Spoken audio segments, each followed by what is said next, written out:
Voilà. Et donc, je suis Michel Humain, je suis président de l'association depuis peu de temps, depuis 2020. L'association n'existait plus sur la Meurthe-et-Moselle. Donc, avec toute une équipe, on a repris, on a refait une assemblée générale constitutive. Donc, notre petit montage diapo, là, c'est pour vous présenter tout ce qu'on fait dans l'association et également nos projets. Voilà, donc au niveau national, l'association a été créée en 1985. Elle est reconnue d'utilité publique, bien sûr, depuis 91. Et maintenant, c'est plus une association, c'est une union nationale. C'est-à-dire que chaque association départementale est indépendante, mais doit répondre à un cahier des charges.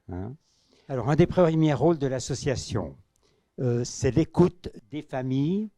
Donc, le numéro de téléphone de France Alzheimer est souvent le numéro que les familles composent quand ils apprennent qu'un de leurs proches est diagnostiqué. Donc, tous les nouveaux membres du conseil d'administration de chez nous ont fait une formation à Paris pour l'écoute. Parce que c'est important d'avoir les bons mots à ce moment-là. Quand les personnes le souhaitent, donc on leur propose un rendez-vous au cours d'une permanence, soit dans nos locaux à Pulnoy, soit à la Maison des Aidants à Nancy, c'est près du Kinépolis, ou encore au centre socioculturel Michel Dinet à Toul, où on a créé une antenne depuis l'année dernière. En 2021, c'est 32 familles qu'on a reçues, et en 2022, c'est 45, je crois. Donc, le mot Alzheimer, c'est sûr que ça fait peur. C'est une maladie qui fait peur, et un malade, c'est toute une famille qui a besoin d'aide.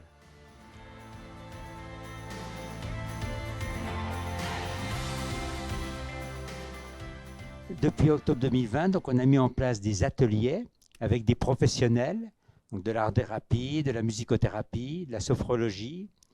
Et pendant ces ateliers, c'est souvent pour les aidants l'occasion de souffler et de se retrouver autour d'une tasse de café ou d'aller faire un tour dans les magasins. Voilà un peu ce qu'on réalise. Donc là, c'est de l'art-thérapie. Donc on travaille sur toutes sortes de supports.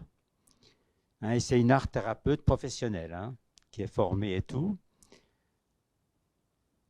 Voilà, des assiettes, des cailloux, tout peut servir. Et de temps en temps, on fait une exposition pour présenter au public tout ce qui a été réalisé. Voilà, la musicothérapie. Donc, il y a deux types de musicothérapie. Là, c'est de la musique tibétaine. Les personnes ne participent pas à l'atelier, mais ressentent des sons qui les fait réagir.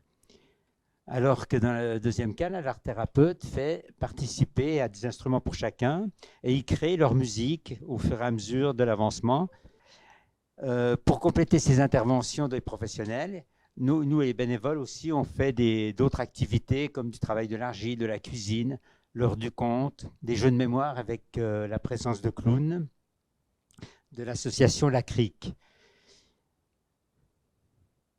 Voilà, donc ça c'est des choses qu'on a réalisées, du jardinage, des promenades, de l'argile. Et la présence des clowns. Oui, alors les clowns ne font pas un spectacle, mais par contre, ils viennent discuter avec les personnes.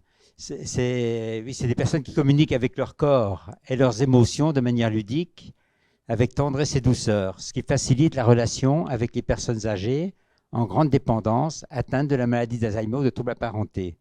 Donc le clown est là pour dédramatiser la maladie et faire tomber les préjugés.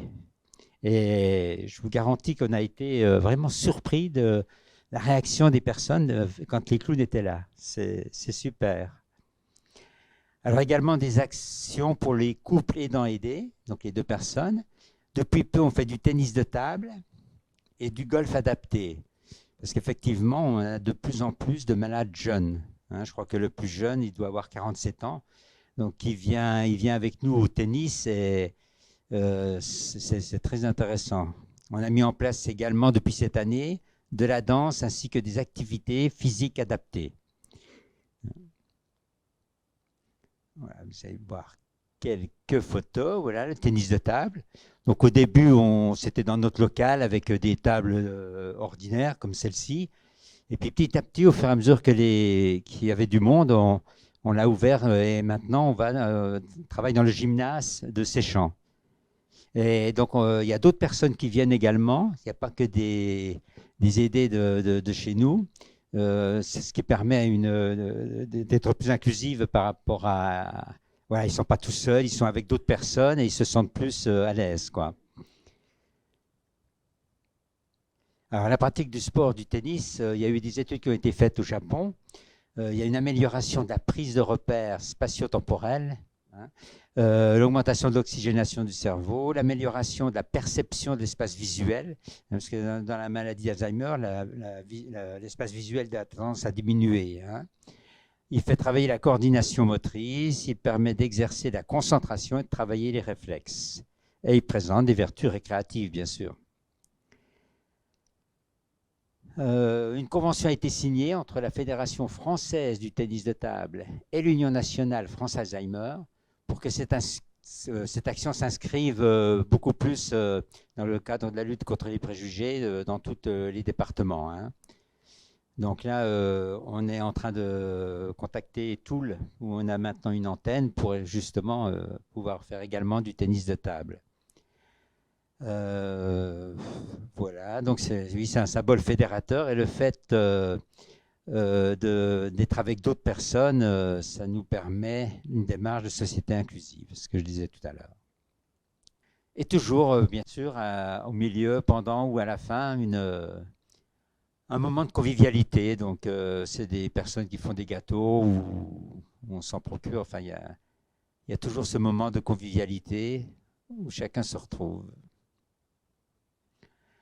Alors, que faisons-nous en deuxième lieu pour les aidants?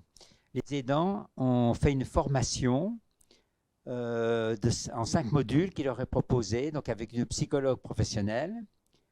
Il y a une douzaine de participants. Là, celle qui vient de se terminer, oui, donc elle n'est plus en cours maintenant, elle s'est terminée samedi dernier. Donc ça permet de connaître la maladie, de connaître les évolutions possibles de celle-ci, de savoir comment réagir face à la personne qui a besoin d'être comprise et d'être aidée, de connaître les démarches à faire à tous les niveaux, les procédures à mettre en place, et de savoir que des aides sont possibles, des aides humaines, des aides matérielles et des aides financières. Voilà, donc en 2023, les 2 premières sessions sont commencées, une à Pulnoy et une à Toul. Il y en a une qui va reprendre à partir de septembre à Pulnoy. Hein. Et c'est des moments importants, hein, pour les familles, hein, ça peut être les enfants ou ça peut être le conjoint qui est là. C'est un moment important parce que le fait d'être formé, ça permet de réagir tout à fait différemment avec la personne aidée. Et donc, c'est aussi l'occasion pour eux de se retrouver ensemble. La deuxième chose que l'on fait, c'est un groupe de parole qui se réunit chaque mois, hein, pour les aidants qui peuvent partager leur expérience, dire ce qu'elles ont sur le cœur. Elles voient qu'elles ne sont pas seules à rencontrer des difficultés. Des liens importants se créent. Depuis septembre, un thème est choisi pour la séance suivante, avec éventuellement un intervenant extérieur. Hein, donc là, je vous ai donné quelques exemples de thèmes qui ont été abordés. L'importance de garder le lien social. On a plutôt tendance à se rentrer chez eux, à se solidifier. Et c'est dommage, quoi. C'est comment réagir face à notre personne aidée. Un troisième, comment anticiper l'entrée en EHPAD. Et oui, on en parle dès le départ de la maladie. Alors, pendant ces formations et ces groupes de parole, il y a des bénévoles qui s'occupent des aidés dont l'aidant n'a pas trouvé un moyen de garde. On fait des exercices de mémoire, on fait des petits jeux, on fait un tas de choses.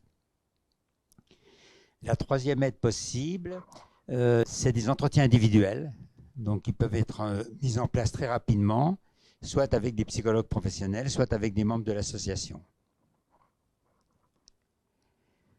Alors, pour nous aider dans toutes ces tâches, on a embauché une secrétaire depuis le 1er septembre 2021, ce qui nous permet, nous, de nous libérer des tâches quotidiennes et de consacrer notre temps à l'extension de notre réseau. Parce qu'il nous semble important d'être effectivement plus proche de nos adhérents. hein.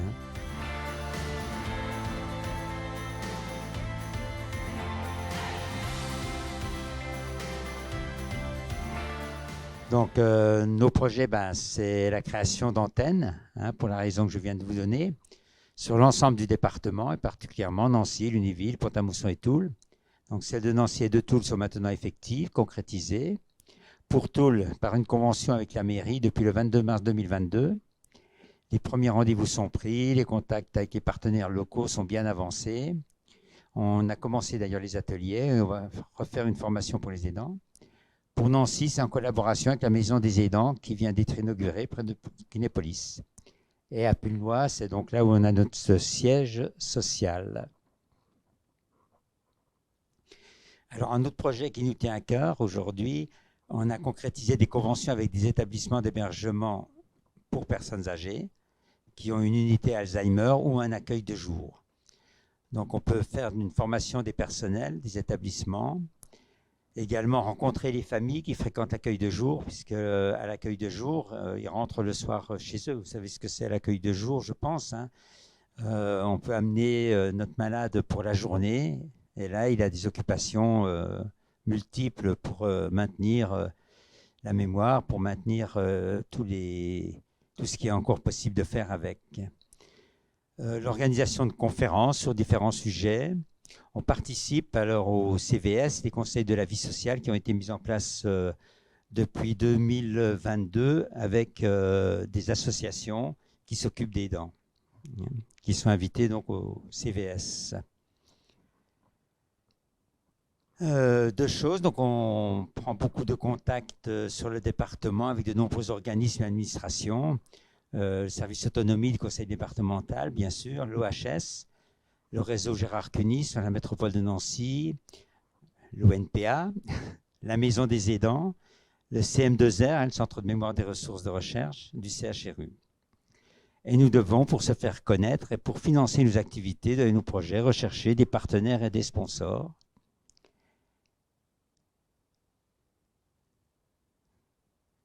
Voilà, donc on a eu des contacts avec les Gazelles de Nancy, dont vous avez la présence d'une des deux, ici. Hein, Sophie était avec Donia, deux Gazelles de Nancy qui ont participé à Femina Adventure Guadeloupe, une grosse aventure qui a été très sponsorisée et qui nous a permis de financer pas mal d'ateliers. Avec Rando à Gogo, association de randonnée qui fait chaque année une grande randonnée solidaire. L'IUT Charlemagne, avec qui on travaille toujours d'ailleurs dans le cadre d'un projet tutoré. Ça fait la 2e année. Voilà, on est aussi intervenu à l'école d'orthophonie. Dans le cadre d'AXA, fait son cinéma au Kinépolis. Réunion mensuelle des évaluateurs aptitudes, enfin voilà. Dans les lycées aussi on intervient, parce que maintenant il y a un bac qui s'appelle ASSP, c'est un service de soins à la personne, hein, et donc ils rencontreront sûrement des personnes qui ont la maladie d'Alzheimer, donc c'était intéressant pour nous d'aller leur présenter. À l'Université de Lorraine, on a fait une conférence sur les activités sportives adaptées. Voilà, merci de votre attention et puis